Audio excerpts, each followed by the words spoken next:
बच्चों, let's read this question. So this question says, if n bullets each of mass small m are fired with a velocity v per second from a machine gun, then the force required to hold the gun in position is A is n plus 1 into mv, option B is mv divided by n square, option C is mv divided by n and option D is M N B. Okay, तो चलिए बच्चों अब हम इस question को start करते हैं। तो देखिए बच्चों, इस क्वेश्चन का जो आपका की कॉन्सेप्ट है, इस क्वेश्चन का की कॉन्सेप्ट आप लिख सकते हैं। देखिए, हमसे पूछा गया है कि कितना फोर्स रिक्वायर्ड होगा to hold the gun in this position पे। Okay, hold the gun in this position. तो देखिए ये क्वेश्चन आपका फोर्स की डेफिनेशन पर बेस्ड है। ठीक है, this question is based upon the definition of the force.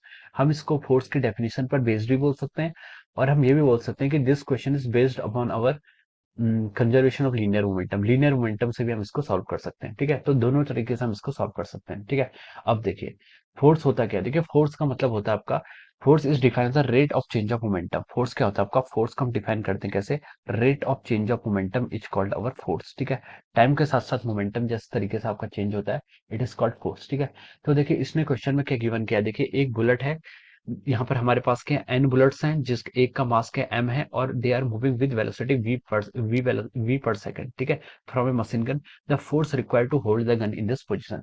तो उस गन को होल्ड करने के लिए हमें कितना फोर्स चाहिए होगा। ठीक है, तो देखिए हम क्या लिख सकते हैं, change in momentum divide by D. ठीक है, मोमेंटम कितना चेंज होगा। ठीक है, अब देखिए जब मोमेंटम चेंज को हम कैसे लिख सकते हैं, P F minus of over P I divided by del T. Del T यहाँ पर क्या हो जाएगा आपका, टाइम टेकन। ठीक है, अब देखिए मोमेंटम चेंज, फाइनल मोमेंटम कितना होगा इसका। देखिए यहाँ पर इस क्वेश्चन को देख के हम बोल सकते हैं कि यहाँ पर जो फाइनल मोमेंटम क्या होगा, जब बुलेट होगी, बुलेट मशीन गन के अंदर होगी, तब तो वो क्या होगी आपकी रेस्ट पर होगी। रेस्ट पर होगी तो हम लिख सकते हैं जो उसका पी इनिशियल होगा, यानी कि एम इंटू वी इनिशियल, ये कितना होगा, वेलोसिटी जीरो होगी तो पी इनिशियल कितना होगा, जीरो हो जाएगा। ठीक है, और पी एफ क्या होगा आपका, फाइनल मोमेंटम। फाइनल मोमेंटम क्या होगा, देखिए एक गन का मास कितना एम है और वो किस वेलोसिटी से मूव कर रही है, वी वेलोसिटी पर सेकंड। ठीक है, ये क्या हो गया आपका, मोमेंटम आ गया किसकी, एक बुलेट का। लेकिन उसने हमसे बोला है कि if N bullets each of mass M are fire. ठीक है, एन बुलेट्स को फायर कर रहे हैं तो total change in moment, total final momentum कितना हो जाएगा आपका, एन टाइम्स एम वी हो जाएगा। ठीक है, the force required to hold the gun in the position, तो हमसे फोर्स पूछा गया। ठीक है, तो देखिए उसने क्वेश्चन में एक हिंट आपको और दिया है कि the each of mass are fired with velocity V per second, यानी कि एक सेकंड में इतना दिखाना है। ठीक है, तो यहाँ पर जो आपका डेल्टी टाइम इंटरवल है, हम इसको क्या लेंगे, 1 सेकंड। ठीक है, तो पीएफ कितना आ गया आपका, पीएफ हो गया आपका N times M V. Initial momentum कितना था आपका, zero, divide by del T. Del T कितना हो जाएगा आपका, डेल्टी आपका 1 सेकंड क्वेश्चन में गिवन है।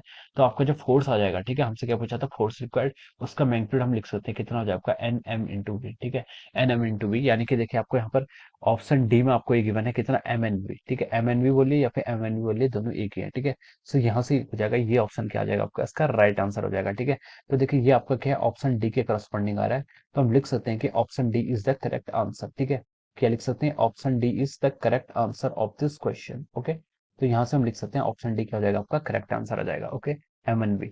So this will be the right answer of this question. So I hope you all understood this concept. All the best and thank you so much.